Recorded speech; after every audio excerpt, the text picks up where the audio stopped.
किसी ने बड़े कमाल की बात कही है कि दुनिया ने जब जब जोर लगाया मेरी कश्ती डुबोने को, ऊपर वाले खुद आए मेरी नैया पार लगाने को। एक राजा ने भगवान श्री कृष्ण का मंदिर बनवाया और उसमें एक पुजारी को नियुक्त किया।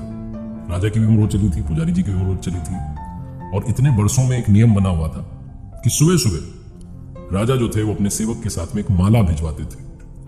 पुजारी जी उस माला को बिहारी जी को, भगवान श्री कृष्ण जी की मूर्ति को चढ़ाते थे। उसके बाद में राजा जब दर्शन करने के लिए आते थे तो पुजारी जी वो माला भगवान की मूर्ति में से निकाल करके राजा जी के गले में डाल देते थे। ये परंपरा सी बन गई थी। पुजारी जी बूढ़े हो चले थे, राजा साहब बूढ़े हो चले थे। एक दिन राजा साहब की तबीयत थोड़ी खराब थी। उन्होंने सेवक से कहा कि आप ये माला लेकर के जाइए और पंडित जी को, पुजारी जी को कह दीजिएगा कि आज राजा साहब नहीं आएंगे तो प्रतीक्षा ना करें। सेवक को माला लेकर के गया, पुजारी जी को दी, बात पूरी बताई। पुजारी जी ने वो माला बिहारी जी को चढ़ा दी और उसके बाद में वो ये सोचने लगे कितने बरस से परंपरा चली आ रही है, लेकिन मैंने कभी भी भगवान जी की जो माला जब उतरती है तो उसे अपने गले में नहीं पहना। शायद ये प्रभु जी की इच्छा है, शायद ऐसा अवसर आया कि आज राजा जी नहीं आएंगे और आज मेरे पास में मौका है। तो परंपरा तो थी कि वो माला तो निकालते ही थे। उन्होंने वो माला निकाली और खुद पहन ली। इसी सब के बीच में सेवक जो था वो दौड़ते हुए कहने लगा कि राजा साहब को वहां ठीक नहीं लग रहा है, उन्हें तबीयत और खराब सी लग रही है, इसलिए वो प्रभु के दर्शन करना चाहते हैं और वो आ रहे हैं, उनकी सवारी आने वाली।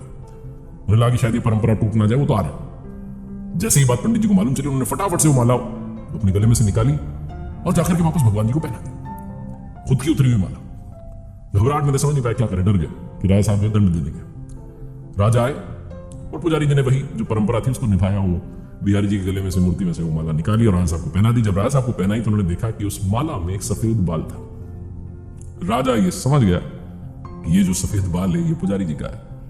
पुजारी जी से पूछा कि क्या उस माला को आपने पहना था, सफेद बाल कहां से आया? तो पुजारी जी ने कहा कि डर गए, उन्हें लगा कि सब बोलूंगा तो पता नहीं क्या दंड मिलेगा। उन्होंने कहा ये सफेद बाल तो बिहारी जी का है, भगवान जी का है।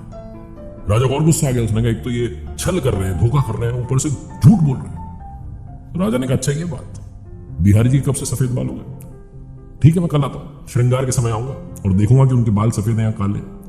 अगर बाल काले निकले, सफेद नहीं निकले, तो आपको कल ही मृत्यु दंड दिया जाएगा। आपने इतना बड़ा छल मेरे साथ में किया है। राजा गुस्से में तमतमाता हुआ चला गया। इधर पंडित जी, पुजारी जी भगवान श्री कृष्ण की मूर्ति के सामने दंडवत प्रणाम करके माफी मांग लगे, कहने लगे मुझे क्षमा कर दो, मैं लूह में आ गया था, मुझे लगा कि एक बार मुझे भी माला पहननी चाहिए, मुझे बचा लो। राजा नहीं तो कल मौत की घाट उतार देंगे। पूरी रात रोते रहे, विनती करते रहे, प्रार्थना करते रहे। अगली सुबह राजा पहुंचा श्रृंगार के समय, सुबह सुबह, और बात तय थी। जाकर के वो मुकुट उतारा और बिहारी जी के बाल देखे। राजा चौंक गया, बाल सफेद थे। फिर राजा ने सोचा कि पुजारी जो है कहीं फिर से छल तो नहीं कर रहे, कहीं इन्होंने बाल काले जो थे उनको रंगवा तो नहीं दिया, सफेद तो नहीं कर दिया। तो असली है नकली है जांचने के लिए वो बाल तोड़ने लगे और जैसे ही राजा ने बाल तोड़े, मूर्ति में से खून की धारा बहने लगी। राजा प्रभु के चरणों में गिर गए, क्षमा मांगने लगे, माफ कर दो भगवान। उस मूर्ति में से आवाज आई कि राजा तुमने मुझे सिर्फ मूर्ति माना, इसलिए आज से मैं तुम्हारे लिए सिर्फ मूर्ति हूं। लेकिन पंडित जी ने मुझ में साक्षात भगवान देखे, इसलिए मुझे अपने भक्त की रक्षा के लिए अपने बालों को सफेद करना पड़ा, खून की धारा बहानी पड़ी ताकि तुम्हें समझा पाऊं।